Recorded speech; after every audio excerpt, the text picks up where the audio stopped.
Yeah, here we go. Another 10 series video. I'm Homelight Jim, and I know when you hear my name Homelight Jim, you think I'd be into home lights, but I'm into all chainsaws. And recently, well, I wouldn't say recently, last couple of years, another YouTuber, very popular guy, has been making these saws a lot more desirable lately. And I see a lot of questions on guys that are picking these up for the first time on how to identify these saws. Now, McCullough made over 40 different variants of the 10 series saw. And sometimes identifying them can be a chore if they're not complete, or if they're missing a tag, or you're just looking at a picture online. So there's a couple of resources for you to find out what model you have. Most important one will be Chainsaw Collector's Corner on the internet. It's not complete, but it has a lot of information. You just have to look it up. So get started here. The most surefire way to identify these saws is this little tag right here, sits behind the carburetor, and the number you want off there is the model number. And you go online to Acre site and you start going down through the 10 series variants, and they list, the majority of them list the model number. Not all of them, but most of them. And that's the quickest way to identify these saws. Another one, probably on their most popular saw, is the air cleaner box. This here, the 600002, is a Mac 1010A. Has that squared off filter box. As you can see, I have one right there, the Mac 1010A. As far as I know, it's the only one with that big giant air box. The majority of your 1010s are going to have this angled number. Now, the sticker on your filter cover might tell you what saw it is, it might not. This saw came with this top.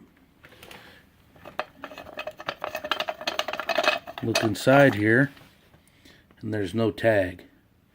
So how do you determine whether or not this 710 is a 710 or a 1010? Because who knows if they broke the top, went to saw shop, and the guy had a 710 automatic that fit the cover, and so he put it on. Or he took it off to clean his filter, lost it in the brush. So this one, I tend to believe, is not a 710, because for one, it doesn't have a decomp, and it has that little bitty 1010 muffler.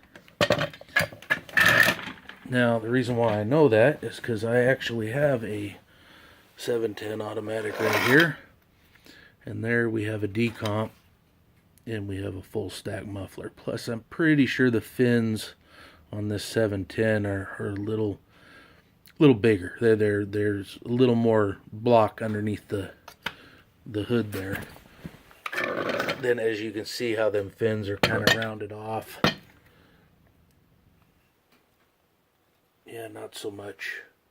Not so much on this side here. They're kind of rounded. See how they're rounded there? Not so much there.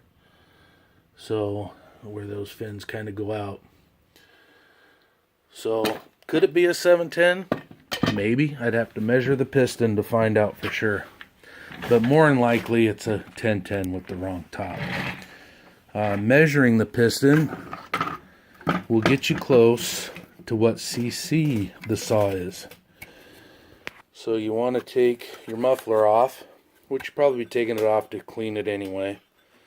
And then I run like a brake cleaner straw across the piston. Get it center as possible. Run the piston up, mark it, and then pull it out and measure it. And the acre site in the list will list the piston diameter of most saws. Not every saw, most saws. And you can find one that has your piston size, and then you can tell what cc it is. It's not listed in every saw, but there's enough saws listed where it is. So I need to measure that, pull the muffler off, measure it, and see if I even have a 72cc piston in there. Because, of course, 72cc piston is going to be bigger around than a 54cc piston. So that right there is probably, that'll get you close anyway. It's not going to guarantee what model number it is without the actual model number. So with these saws here, the SP80, SP81, they are very similar body-wise. They're pretty identical. I mean, there's some color combinations that are a little different. But the biggest way to tell these apart is the clutch. The SP80, to my knowledge, is the only saw that had the 3-shoe clutch. As you see there, Super Pro 80. It came with this saw. My SP81 up there has the standard 2-shoe clutch, which comes on every single other saw, including the 610 variants, and except for the gear drive models. But it'll come on every other saw. And then a few other little telltale things, of course, is the decomp. It won't list on the acre site which ones had the decompression.